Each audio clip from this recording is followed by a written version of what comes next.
Hi friends, ಎಲ್ರಿಗೂ ನಮಸ್ಕಾರ. Welcome back to my channel. ನಾನು ಇವತ್ತು ಒಂದು ಸ್ಪೆಷಲ್ ಚಟ್ನಿ ರೆಸಿಪಿನ ಮಾಡಿ ತೋರಿಸ್ತಾ ಇದ್ದೀನಿ. ಅದೇನಂದ್ರೆ ಮೂಲಂಗಿ ಚಟ್ನಿ. ಚಳಿಗಾಲ ಬರ್ತಾ ಇದೆ ಅಲ್ವಾ, ಈ ರೀತಿ ಒಂದು ಚಟ್ನಿ ರೆಸಿಪಿನ ಮಾಡ್ಕೊಟ್ರಿಂದ ಮನೆಯವರೆಲ್ಲ ತುಂಬಾ ಇಷ್ಟಪಟ್ಟು ತಿಂತಾರೆ. ಟೇಸ್ಟ್ ಸಖತ್ತಾಗಿರುತ್ತೆ, ಖಾರವಾಗಿ. ಇದು ದೋಸೆಗೆ, ರೊಟ್ಟಿಗೆ, ಚಪಾತಿಗೆ, ಮುದ್ದೆಗಂತೂ ಹೇಳಲೇಬಾರ್ದು, ಅಷ್ಟು ಟೇಸ್ಟ್ ಆಗಿರುತ್ತೆ.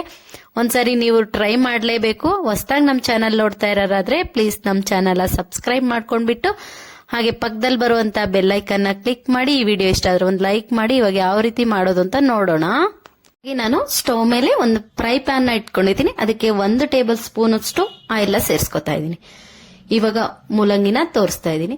ಇದು 1/4 kg ಅಷ್ಟು ಮೂಲಂಗಿ ಇದೆ. ಮೇಲಿರೋಂತ ಸಿಪ್ಪೆನ ತೆಗೆದ್ಬಿಟ್ಟು ನೀಟಾಗಿ ಸಣ್ಣ ಸಣ್ಣದಾಗಿ ಕಟ್ ಮಾಡ್ಕೊಂಡ್ಬಿಟ್ಟು ಸೇರಿಸ್ಕೊಂಡಿದ್ದೀನಿ. ಈ ರೀತಿ ಸೇರಿಸ್ಕೊಂಡ ನಂತರ ಚೆನ್ನಾಗಿ ಫ್ರೈ ಮಾಡ್ಕೋಬೇಕು. ಆಯಿಲ್ ಅಲ್ಲಿ ತುಂಬಾ ಚೆನ್ನಾಗಿ ಸ್ಟವ್ ನ ಮೀಡಿಯಂ ಫ್ಲೇಮ್ ಅಲ್ಲಿ ಇಟ್ಕೊಂಡ್ಬಿಟ್ಟು ಫ್ರೈ ಮಾಡ್ಕೋಬೇಕು. ತುಂಬಾ ಕಲರ್ ಏನ್ ಚೇಂಜ್ ಆಗಲ್ಲ, ಸ್ವಲ್ಪ ಕಲರ್ ಚೇಂಜ್ ಆಗುತ್ತೆ, ಅಲ್ಲಿ ತನಕ ಚೆನ್ನಾಗಿ ಫ್ರೈ ಮಾಡ್ಕೊಳ್ಳೋಣ. ಈ ರೀತಿ ಫ್ರೈ ಮಾಡ್ಕೊಂಡು ಚಟ್ನಿನ ಮಾಡ್ಕೊಳ್ಳೋದ್ರಿಂದ ತುಂಬಾ ಟೇಸ್ಟೂ ಇರುತ್ತೆ. ಹಾಗೇನೆ ಒಂದ್ ಸ್ವಲ್ಪ ದಿವಸ ಇಟ್ಕೊಂಡು ನಾವು ಯೂಸ್ ಮಾಡ್ಕೋಬಹುದು, ಕೆಡೋದಿಲ್ಲ. ಹಾಗಾಗಿ ನಾನು ಇದಕ್ಕೇನೆ ಕಟ್ ಮಾಡ್ಕೊಂಡಿರೋಂತ 1 ಮೀಡಿಯಂ ಸೈಜ್ ಈರುಳ್ಳಿನ ಸೇರಿಸ್ಕೊತಾ ಇದ್ದೀನಿ. ಹಾಗೇನೆ ಒಂದು ಅರ್ಧ ಹೋಳಷ್ಟು ತೆಂಗಿನಕಾಯಿನ ಸಣ್ಣ ಸಣ್ಣ ಪೀಸ್ ಆಗಿ ಕಟ್ ಮಾಡ್ಕೊಂಡು ಸಹ ಸೇರಿಸ್ಕೊಂಡಿದ್ದೀನಿ. ಈ ರೀತಿ ಸೇರಿಸ್ಕೊಂಡ ನಂತರ ಚೆನ್ನಾಗಿ ಫ್ರೈ ಮಾಡ್ಕೊಳ್ಳೋಣ.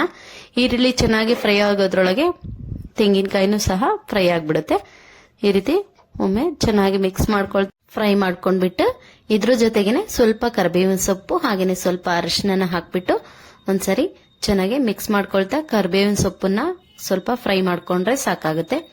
1-2 ನಿಮಿಷ ಈ ರೀತಿ ಫ್ರೈ ಮಾಡ್ಕೊಂಡ್ಬಿಟ್ಟು ಸ್ಟವ್ ನ ಆಫ್ ಮಾಡ್ಕೊಂಡ್ಬಿಟ್ಟು ಸ್ವಲ್ಪ ಹೊತ್ತು ತಣ್ಣಗಾಗಕ್ಕೆ ಬಿಡೋಣ. ನಂತರ ಅದೇ ಒಂದು ಫ್ರೈ ಪ್ಯಾನ್ಗೆ ಒಂದು ಅರ್ಧ ಟೀ ಸ್ಪೂನ್ ಅಷ್ಟು ಎಣ್ಣೆನ ಸೇರಿಸ್ಕೊಂಡಿದೀನಿ. ಎಣ್ಣೆ ಬಿಸಿ ಆದ ನಂತರ ಇದಕ್ಕೆ 1 ಟೀ ಸ್ಪೂನ್ ಅಷ್ಟು ಜೀರಿಗೆ ಹಾಗೇನೆ 1.5 ಟೀ ಸ್ಪೂನ್ ಅಷ್ಟು ಧನಿಯಾ ಕಾಳನ್ನ ಸೇರಿಸ್ಕೊಂಡಿದ್ದೀನಿ. ಹಾಗೆ ಖಾರಕ್ಕೆ ನಾನು 10-15 ಒಣಮೆಣಸಿನಕಾಯಿನ ತಗೊಂಡಿದ್ದೀನಿ. ನಿಮ್ಮ ಖಾರಕ್ಕೆ ಅನುಗುಣವಾಗಿ ನೀವು ಖಾರನ ನೋಡ್ಕೊಂಡ್ಬಿಟ್ಟು ಹಾಕೊಳ್ಳಿ.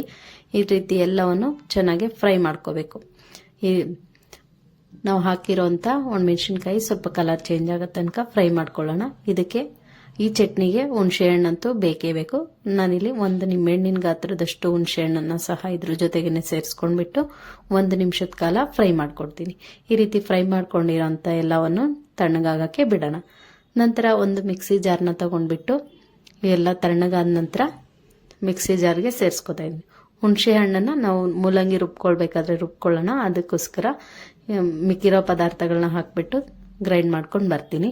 ನೋಡಿ, ಈ ರೀತಿ ಗ್ರೈಂಡ್ ಮಾಡ್ಕೊಂಡ್ಬಿಟ್ಟು ಇದ್ರ ಜೊತೆಗೆ ನಾವು ಫ್ರೈ ಮಾಡ್ಕೊಂಡಿರೋಂಥ ಮೂಲಂಗಿ ತೆಂಗಿನಕಾಯಿ ಸೇರಿಸ್ಕೊಳ್ಳೋಣ. ಸೇರಿಸ್ಕೊಂಡು ಹುಣಸೆ ಹಣ್ಣನ್ನ ಕೈಯಿಂದ ಈ ರೀತಿ ಬಿಡಿಸ್ಕೊಂಡ್ಬಿಟ್ಟು ನೀರನ್ನ ಸೇರಿಸ್ಕೋಬಾರ್ದು.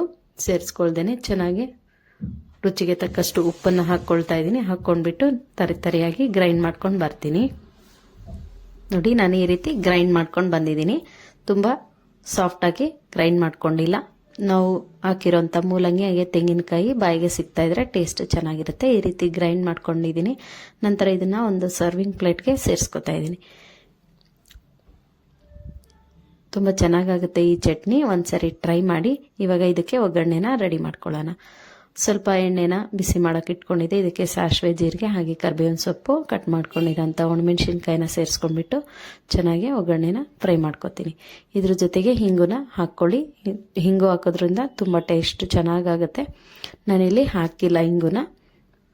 ಈ ರೀತಿ ಫ್ರೈ ಮಾಡ್ಕೊಂಡ್ಬಿಟ್ಟು ನಾವು ರೆಡಿ ಮಾಡ್ಕೊಂಡಿರೋಂಥ ಚಟ್ನಿ ಜೊತೆ ಮಿಕ್ಸ್ ಮಾಡ್ಕೊಂಡ್ರೆ ಮೂಲಂಗಿ ಚಟ್ನಿ ರೆಡಿ. ಇದು ರೊಟ್ಟಿಗೆ, ಚಪಾತಿಗೆ, ದೋಸೆ ಜೊತೆಗೆ, ಮುದ್ದೆ ಜೊತೆಗಂದು ಸೂಪರ್ ಆಗಿರುತ್ತೆ.